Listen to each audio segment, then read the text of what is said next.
দুদিন ধরে আমাদের বিক্ষিপ্তভাবে কর্মীরা যাচ্ছে। আজকে অফিসিয়াল ভাবে দলের পক্ষ থেকে আমি নিজেও থাকছি এবং আমাদের যুব সভাপতি থাকছেন, আমাদের নেতৃত্বরা থাকছেন। শহীদ দিবসে যোগ দিতে উত্তরবঙ্গের বিভিন্ন জেলার পাশাপাশি দার্জিলিং জেলার তৃণমূল কর্মী নেতৃত্বরা ধর্মতলা চলো উদ্দেশ্যে রওনা দিল। সামনে রয়েছে 21শে জুলাই শহীদ দিবস। এই দিনটি উপলক্ষে প্রতি বছরই বিশাল আকারে সমাবেশের আয়োজন করে থাকে তৃণমূল।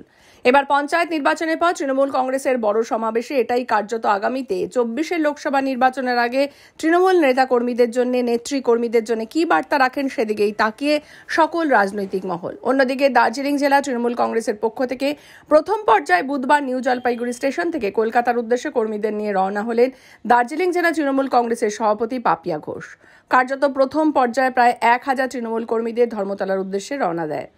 এছাড়াও পরবর্তীতে ট্রেনের পাশাপাশি সড়কপথ ও বিমানপথও 21শে জুলাইয়ের আগে জেলা থেকে বহু তৃণমূল কর্মী সমাবেশে যোগ দেবে বলে দল সূত্রে খবর।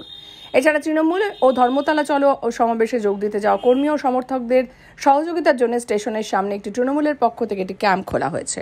একদমই আমরা প্রতি বছরের ন্যায় আমরা এই বছরও মমতা বন্দ্যোপাধ্যায় দলনেত্রীর ডাকে সাড়া দিয়ে শহীদ উদ্দেশ্যে ধর্মতলা রওনা দিচ্ছি। গত দুদিন ধরে আমাদের বিক্ষিপ্তভাবে কর্মীরা যাচ্ছে। আজকে অফিসিয়াল ভাবে দলীয় দলের পক্ষ থেকে আমি নিজেও থাকছি এবং আমাদের যুব সভাপতি থাকছেন, আমাদের নেতৃত্বরা থাকছেন। প্রত্যেকটা অঞ্চল ওয়ার্ডের যা তৃণমূল কংগ্রেস সৈনিকরা তারা রয়েছেন।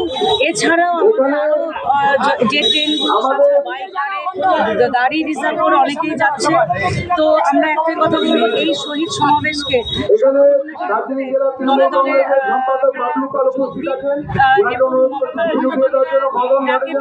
যে রেকর্ড মানুষ তৃণমূল কংগ্রেস সৈনিকরা একত্রিত হয়েছি, যা সারা বিশ্বে এশিয়ার, বিশেষ করে এশিয়ার রেকর্ড ভেঙে দিয়েছে। আমরা আবার